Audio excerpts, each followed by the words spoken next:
நான் பெருக்கும் போதே தொட்டு தொட்டு பேசினாங்க. அவங்க பேசாதீங்கன்னா எனக்கு தேவையில்லைன்னா எனக்கு செய்ய தெரியும் நான் செய்வேனான்னு சொல்லிட்டேன். நான் மறுபடியும் சாமான் தைக்கும் போது வந்து தொடுறாங்க. எனக்கு பிடிக்கலக்கா, நீங்கள் என்ன நேரம் கேட்டு எனக்கு பேசி முடிச்சு விடுங்க. சரி,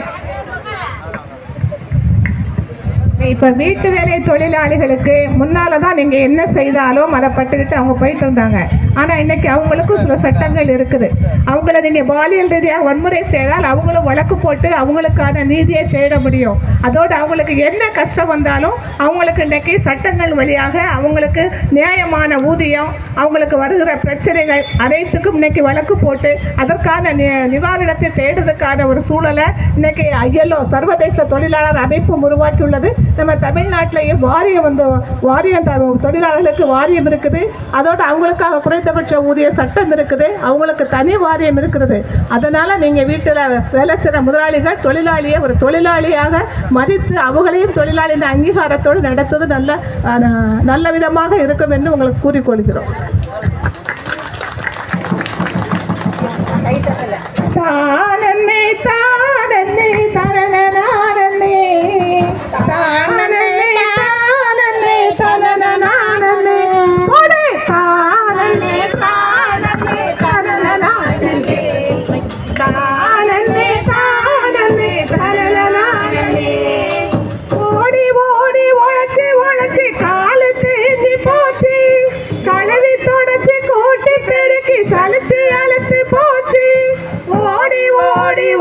உழைச்சி காலம் தேஞ்சி போச்சு, கலவி தொலைச்சி கருட்டி பெருக்கி கழிச்சு அழுத்து போச்சு, சுமக்கு சுமையை இறக்கி வைக்கும் காலம் நெருங்கியாச்சு, சுமக்கு சுமையை இறக்கி வைக்கும் காலம் நெருங்கியாச்சு, தூங்கியது போதும் பொண்ணு துடிச்சு வாழலே தானே தானே தன்னே நானே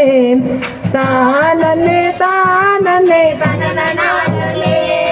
வேலைக்காரி என்று நம்மளை இழிவா நடத்துறாங்க, செய்கிற வேலை எல்லாத்தையும் மட்டமா பாக்குறாங்க, வேலைக்காரி என்று நம்மளை இழிவா நடத்துறாங்க, செய்கிற வேலை எல்லாத்தையும் மட்டமா பாக்குறாங்க, வீட்டு வேலை தொழிலால் என்ன பறைய நின்றிடுவோம், வீட்டு வேலை தொழிலால் என்ன பறையறிந்திடுவோம், துன்புரிமை உயமதிப்பு என ஒருங்கிடுவோம், பிறப்புரிமை சுயமதிப்பு என ஒருங்கிடுவோம், தானே தானே தன்னே